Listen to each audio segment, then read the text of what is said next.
Quentin Tarantino recently said in an interview that he thought the 1980s were just the worst decade for movies. And I've always been a big fan of him, but I was a little taken aback by the statement, because I've always thought they're one of the best decades for movies. So it makes this video extra special because not only is 1987 my favourite year of 80s films, but I want to try and prove him wrong with the selection of films that I've picked for this video. So let's get to it.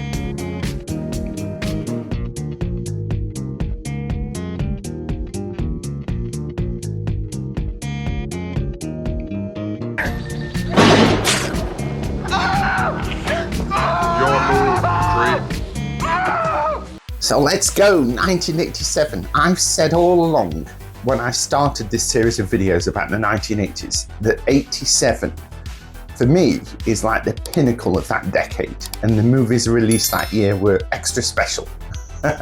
So I'm really going to have fun doing this video and talking about the movies that I've picked out from my collection.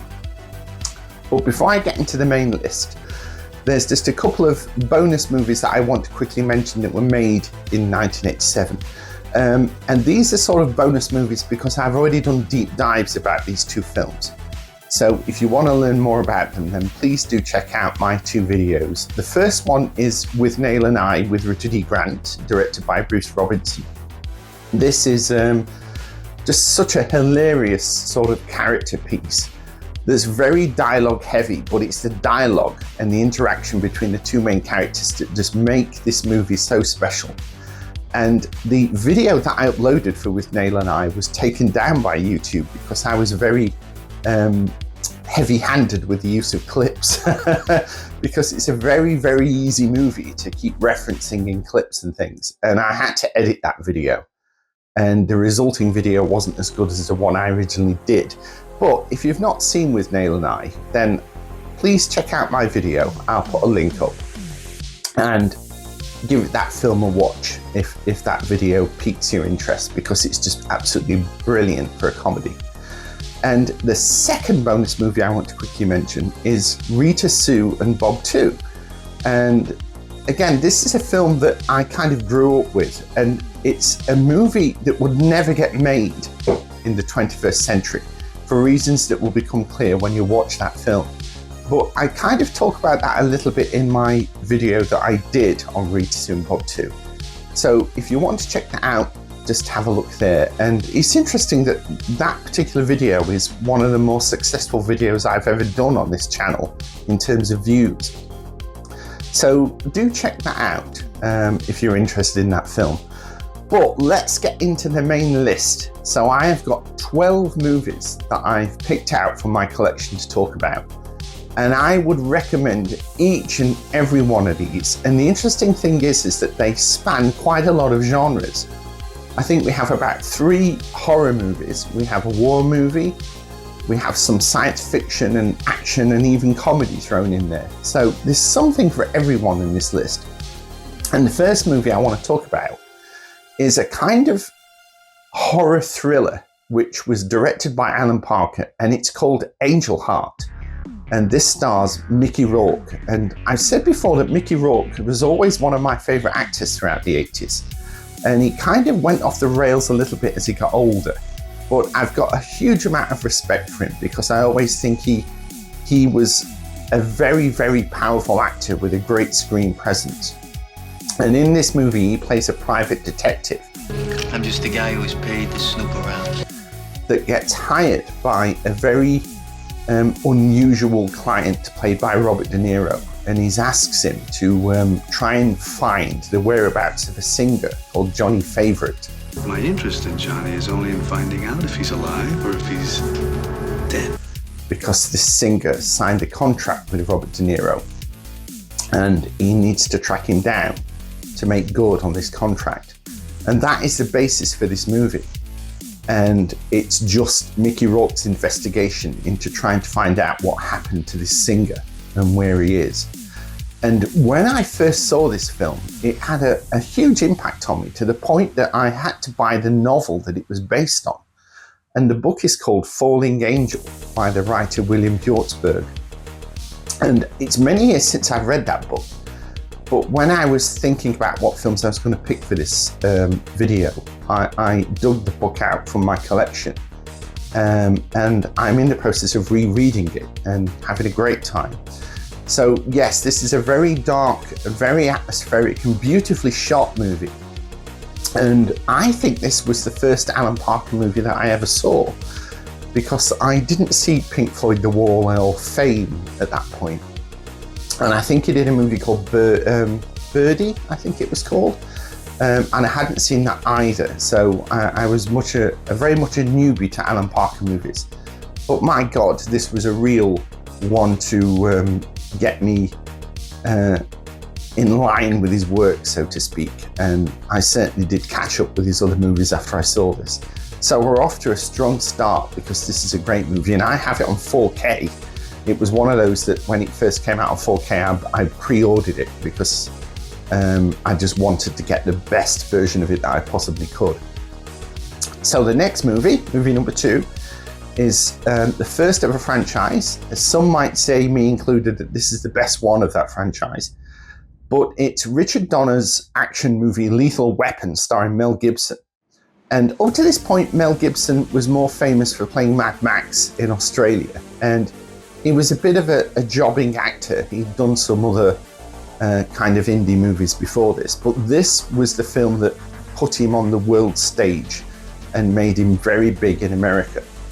And it's all down to the performance that he plays in this film of a character called Martin Riggs, who is a cop that's sort of on the edge, and he has some mental issues because of he's grieving over the loss of his wife. Do you really want to jump? Well, then that's fine with me. Come on. Wait, what do you mean? Wait a minute. And he gets teamed up with an older cop partner played by Danny Glover, who's nearing retirement.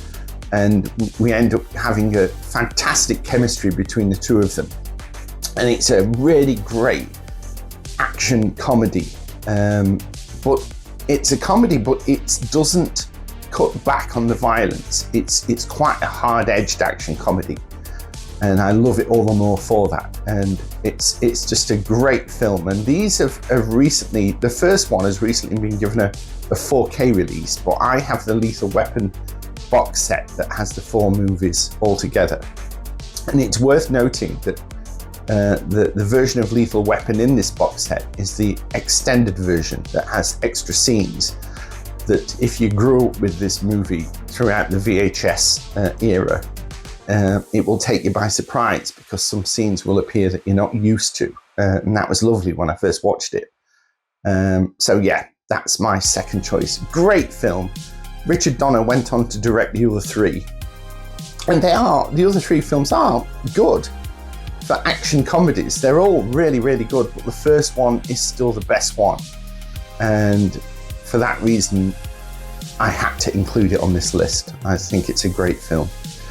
So, movie number 3 is a sequel to a horror film that was made in the very early 80s. And this is Sam Raimi's Evil Dead 2. Oh God, what a cracking film Evil Dead 2 is. I've said before that Evil Dead, the original, has always been my favourite, but Evil Dead 2 is still a very strong and very worthy sequel. And to a lot of people, it's their favourite of the Evil Dead movies. And it does have a lot going for it. The actual inventiveness that Sam Raimi put into this movie, in terms of the way he uses the camera and the framing and staging of scenes, is just absolutely hilarious. And he kind of upped the comedy ante in Evil Dead 2 and made it less gore than the first one, which is interesting. And it does make it a very fun movie. And it's a real roller coaster ride watching Evil Dead 2. And I never saw this on the big screen. I remember renting this out on video and seeing it for the first time, but it just blew me away. And it was one of those movies that I think I watched like 3 times back to back on the evening that I rented it out, and it just completely bowled me over. So yes, I had to include that in this list. I have Evil Dead 2 as part of the Evil Dead trilogy Blu-ray box set. So yes, I have got all 3 of Sam Raimi's Evil Dead movies. And I do love all of them. If I did another series of 90s films, then it's fair to say that Army of Darkness will be included in that list at some point. So, my next movie number 4, I saw at the cinema, and I remember that when we went to see The Untouchables, which is a movie I'm going to mention, this was kind of a second choice. I can't think what other film it was that we were going to see that day. It may have been one of the other movies on this list, but it had sold out. So instead, we thought, well, we won't waste the trip. We'll go and watch this movie instead. And we went in and watched Brian De Palma's The Untouchables with Kevin Costner. And we're bloody glad we did, because this is a cracking movie. And it kind of tells the story of Elliot Ness and his battle against Al Capone and the Prohibition era of people dealing with illegal selling of alcohol and things like that. And it's just a really good period action thriller, shall we say. And it has a wonderful performance from Sean Connery. He pulls a knife, you pull a gun. He sends one of yours to the hospital, you send one of his to the morgue. That's the Chicago way. In a supporting role. In fact, I think he won the Best Supporting Actor Oscar for this for the year 1987 because of this movie. But it's just a really well-made film, and Brian De Palma is famous for staging well-constructed set pieces in films. And this movie really does showcase that, because there are some action sequences in this film that are just beautifully staged and choreographed. And one of the more famous ones is a shootout that occurs on a stairway in a train station. And the whole sequence plays out in slow motion because there's a lot of things happening in the scene. And he gives you time to orientate where people are in the scene, so it all makes sense as the action plays out. And it's just glorious. And it's always been one of my favorite movies of that type. And I recently upgraded this to 4K because I had it on Blu-ray, but then the 4K came out. And I'm really glad I did, because it looks amazing in 4K. It's one that I would definitely recommend you upgrade if you're a fan of this movie. And it's just a really great film. And again, I think this was the first Brian De Palma movie that I ever saw.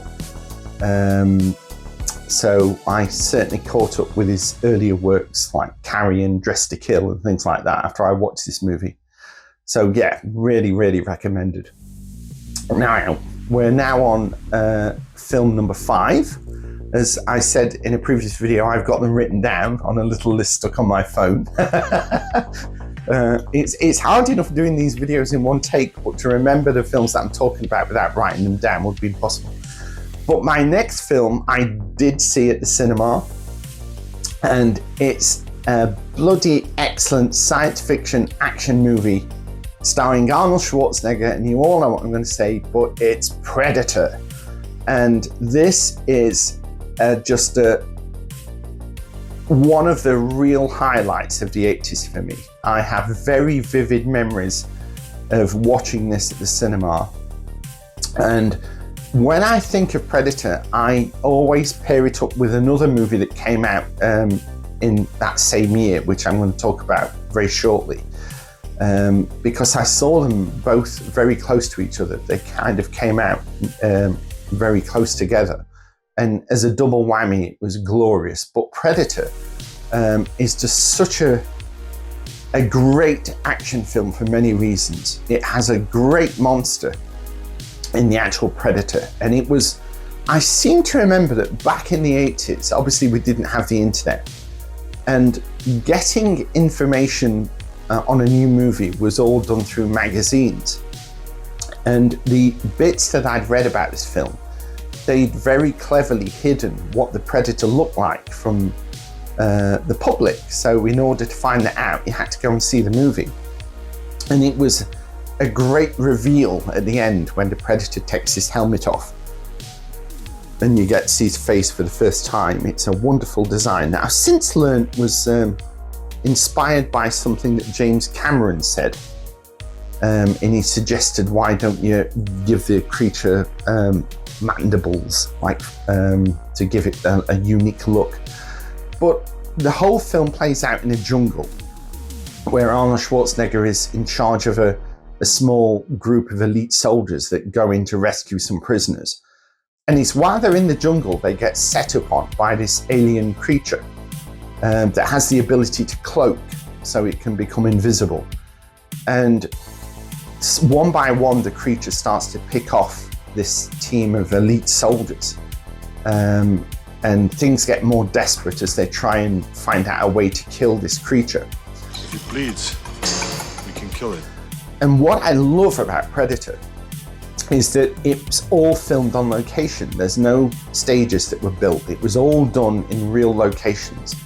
And it just really adds to it. It's a bit like Rambo First Blood Part 2 in that respect. And it's aged really, really well. If it wasn't for the fact that the leads in it look a lot younger, you would not know that this is a movie that's over 40 years old. It's just incredible. And it's just always been one of my favorites. And I have this on 4K. I've got the 4K Predator box set that was released that came with Predator 2 and the much later movie Predators. But Predator, the original, has always been my favorite of that trilogy of films. And John McTiernan, who directed this movie, he came back again the next year, which with another movie that I'll talk about in the next video, that blew my socks off all over again. So he was really in his prime as a movie maker at this point. And yeah, it's just a great film. And I'm sure all of you that are watching this video will hopefully have seen most of these movies, so you'll know exactly what I'm talking about. So the next choice is a bit out of left field, and I've got a feeling that there'll be quite a few people that will watch this video that won't agree with me with this choice. But this is my video, my choices, so I wanted to put this in there. And it's the movie The Witches of Eastwick, starring Jack Nicholson. And the reason I've selected this is there are many things about this movie that I love. It's George Miller, the director George Miller, before The Witches of Eastwick, he was most famous for directing the Mad Max movies. And then he was enticed to go over to America to film a segment for the Twilight Zone movie. And it's fair to say that the segment of that movie that George Miller directed, which is the final story, where John Lithgow is a passenger on a plane who's scared of flying, and he sees a creature on the wing of the aeroplane through the window.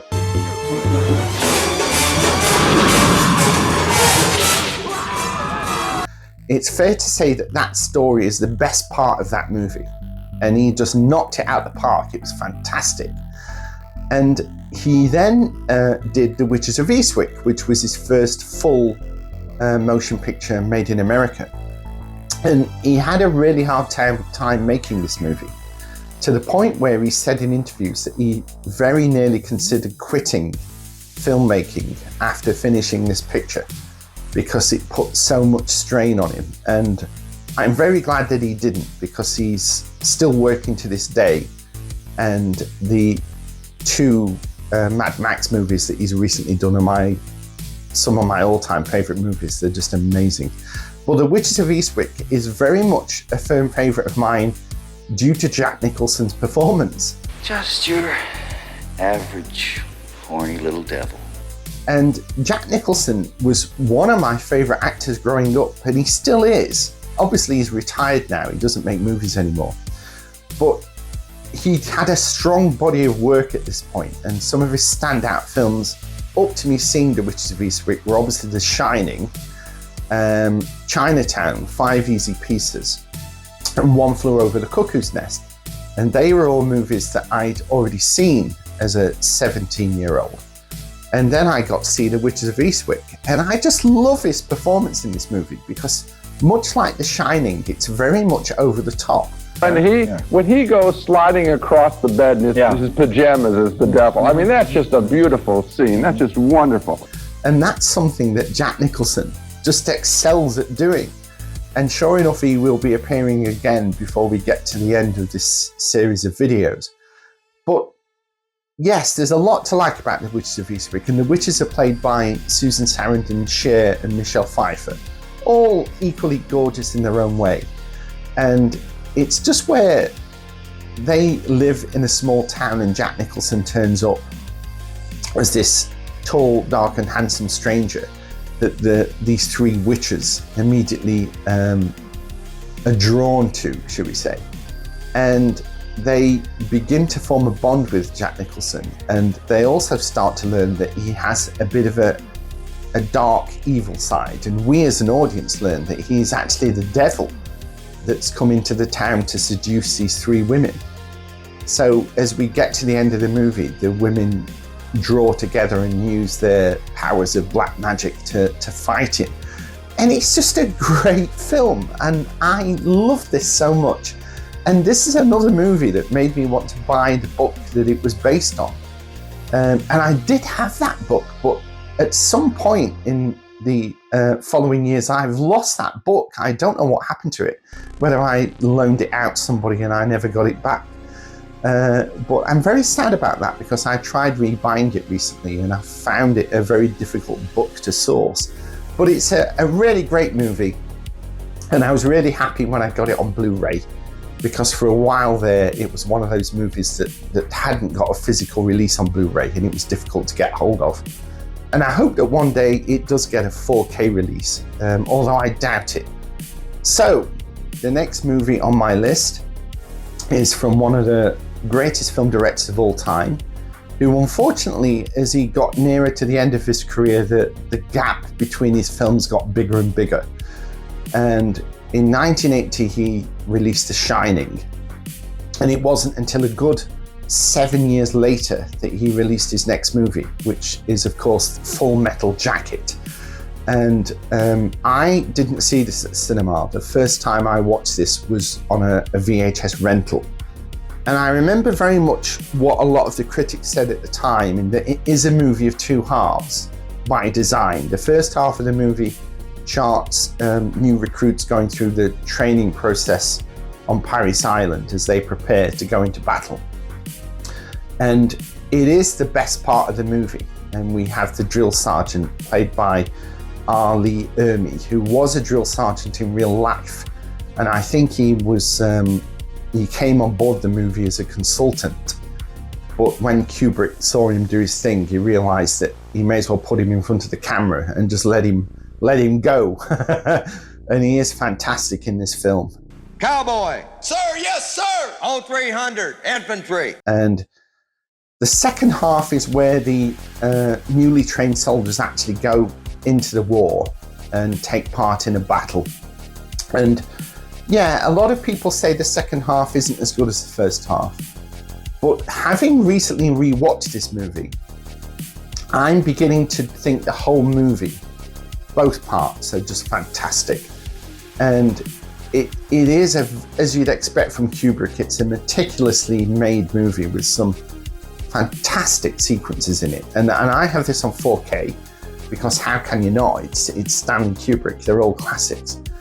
And yes, it's a great film, and it's aged really, really well, and it's highly recommended. It's a thumbs up from me. And of course, it's a Stanley Kubrick movie.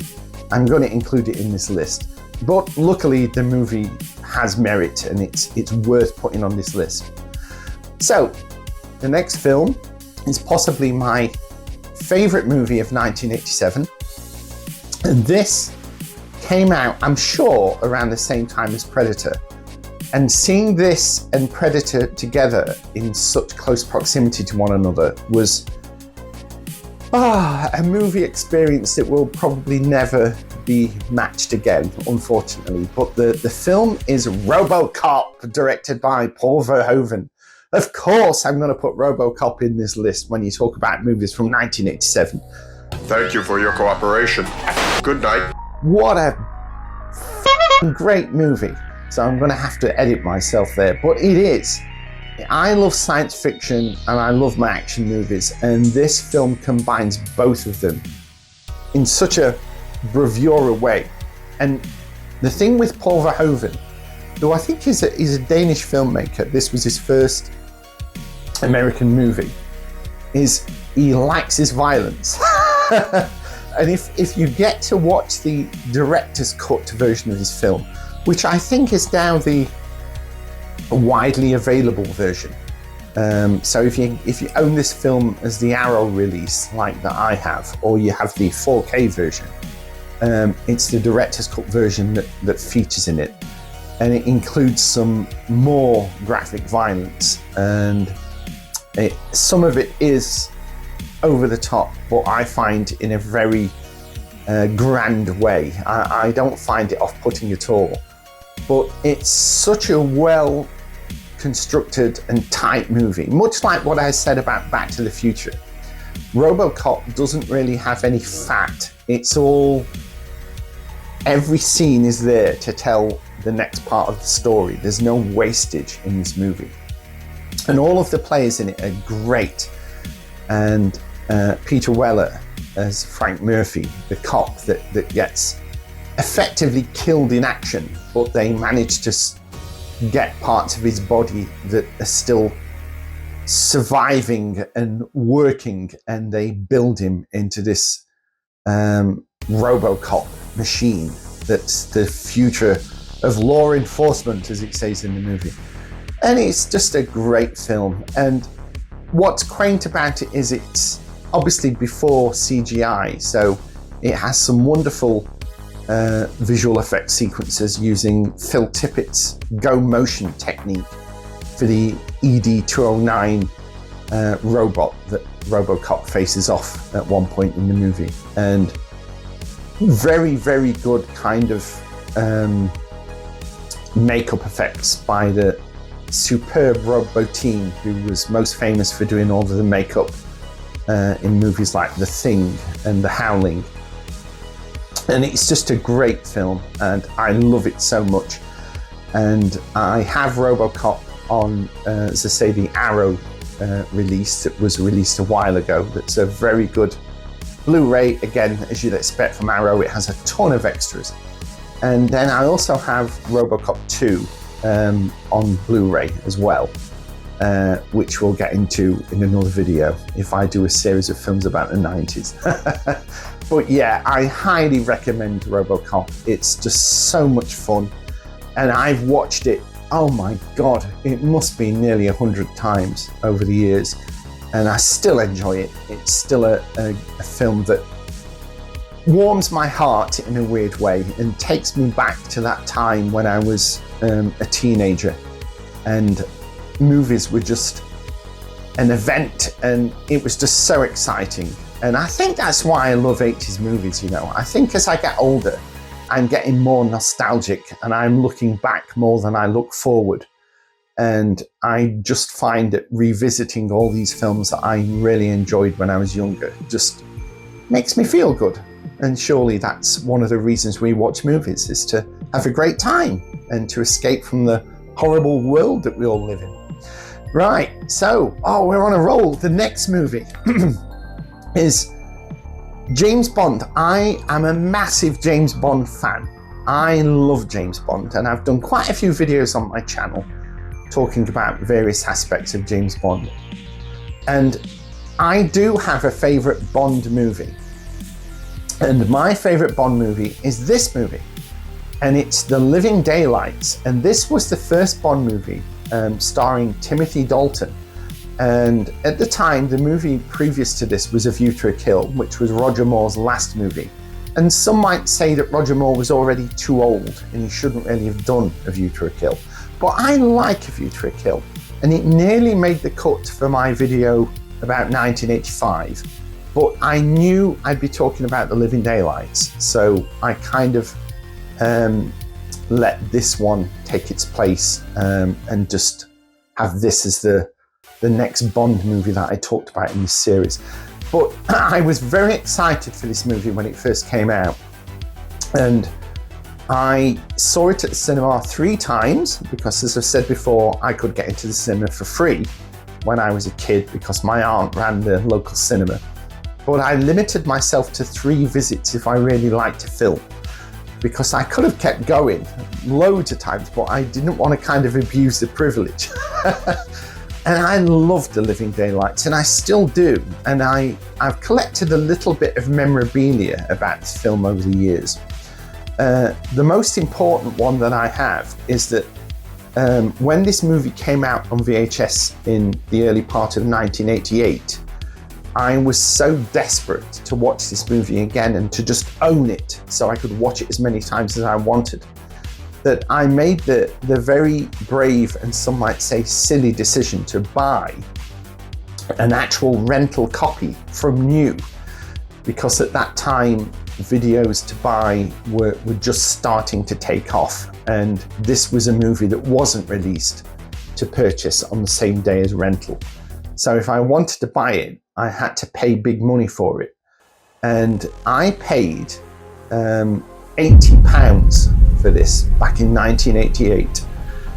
And how I managed to do that, I don't know, because I was only a student at that point and I didn't have much money. So I can only assume I saved up for it.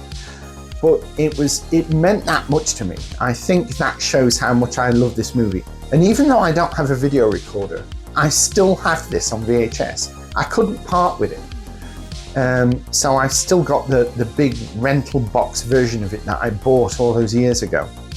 And I have a couple of other things. I went to the Bond exhibition that was in London some years ago, where they showcased all of the Bond cars that appeared in all the films. And when I was walking through the gift shop, they had a series of mugs with posters on from various Bond movies. So of course I had to get the Living Daylights version of that mug. And I have a lovely coffee table book that charts the making of the Living Daylights that was published fairly recently. And it's a cracking read. If you're a fan of this movie, I really recommend that you try and source this book because it's a really enjoyable read. So yeah, I have a couple of bits of memorabilia associated with it. I have a couple of die-cast models from the film as well. And it was just as a Bond movie, it was a perfect kind of back to roots sort of restart for the franchise. And Timothy Dalton has always said that when he took on that role, he wanted to get back to the hard-edged spy that was talked about in the Fleming novels originally, and just take out some of that humour that Roger Moore brought to the role. And it's just a great film, and it has some terrific action sequences in it, and the 2 hours of this film just fly by. And again, I've probably watched this easily over 100 times, and I rewatched it again only recently. I did a big Bondathon a while back where I worked my way through all the Bond films and watched one a night. And it was glorious. And when it came to watching The Living Daylights, I just enjoyed it so much. It doesn't get tiresome. So yes, that was a no-brainer for me to have that on this list. So the next movie is another horror movie, and this is the film Hellraiser, written and directed by the horror author Clive Barker. And I have the Arrow box set of the first 3 Hellraiser movies, but I always think Hellraiser 1 is the best one. It's such a great story, and it's a well-made movie that has some very good makeup effects in it, and it's a very gory film. And it's about a guy that buys a puzzle box that when he solves the puzzle, it opens up a portal that releases these interdimensional beings called Cenobites that kind of crave inflicting pain and pleasure on people. And this guy is completely destroyed by these Cenobites until he's just a pile of grisly remains. And it's kind of a bizarre movie where a couple move into this house, and the wife finds the grisly remains of this guy, and it's a guy that she used to have an affair with. And she makes a pact with him that if she brings victims to the house, he can kill these victims. And in the blood that he draws from these victims, he can regenerate himself back into full form. And that's kind of the basis of the movie. And for a good portion of the movie, he regenerates to a point where he has muscles, but he hasn't got skin. So he looks very sinewy, and you can see all of his nerves and his tendons. And it's just terrifically sticky and gory makeup effects. And it's just a really, really well-made horror film. And it was a great start for Clive Barker as a filmmaker. Unfortunately, he never really turned that into a full-fledged career. I think he went back to what he did best, which was writing books. And I have a few Clive Barker novels in my collection, namely The Books of Blood and Weave World are my two favourites. And there are a lot of Hellraiser movies. I can't remember how many there are now. It must be like 10, but I've only got the first 3. I think from what I've read, they are a series of movies that just got weaker with every subsequent one. So I never really bothered watching any more beyond part 3.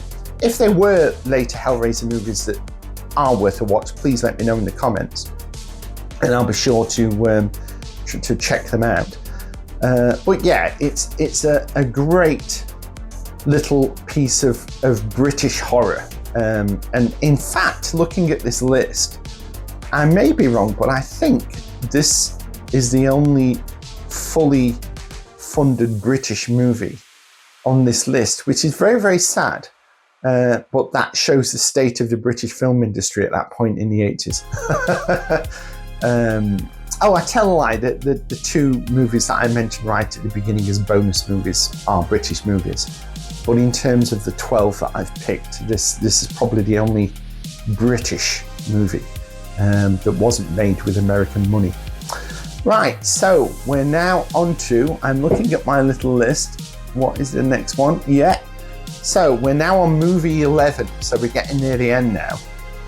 And this is a comedy, and it's another John Hughes movie. John Hughes, featured in my previous video with Ferris Bueller's Day Off. Great film, and I remember watching that on the year it came out, and I thought it was fantastic. And I really did think he's going to really have to work hard to top that movie. And he did. And he ended up releasing Planes, Trains and Automobiles in 1987 with Steve Martin and John Candy.